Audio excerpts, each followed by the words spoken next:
आसतु बुलीजा कंधमाल जिलार पुतुड़ी जलप्रपात।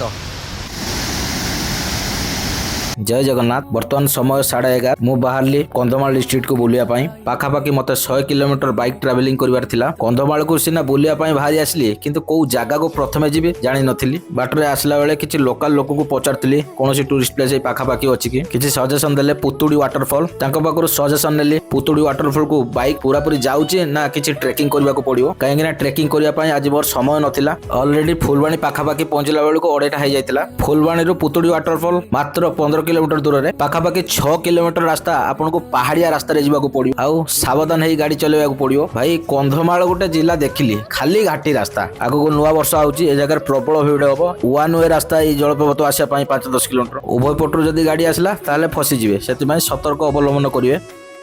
पुतुड़ी जलप्रपात निकट आशा हेले कार बाइक आराम से ये जलप्रपात निकट पर्यंत आसी होची किछि ट्रेकिंग करिवार आवश्यक नाही किंतु घाटी रास्ता रही सावधान है गाड़ी चलेगी आसू छिड़ा झरणा को देखिले भ्यूटा पूरा जबरदस्त लगिवो। झरणा स्रोत देखंतु केते तीव्र अछि। पाहाचर व्यवस्था रही पूरा झरणा पाखो को जीवा पई जते तळकु जीवे सेते रिस्क अछि जदि सतर्क अवलंबन न करंती। तळे छिड़ा आराम से फोटो शूट वीडियो शूट करि परिबे। ए होछि तळ भागर व्यू झरणार कुळुकुळु नाद मन भितरे भयर भाव सृष्टि कर दबो। आज कंधमाल फास्ट ट्रिपटा बढ़िया हला। चलंतु नेक्स्ट ट्रिप कोन रखिबा आगे पचारि बुझिबा।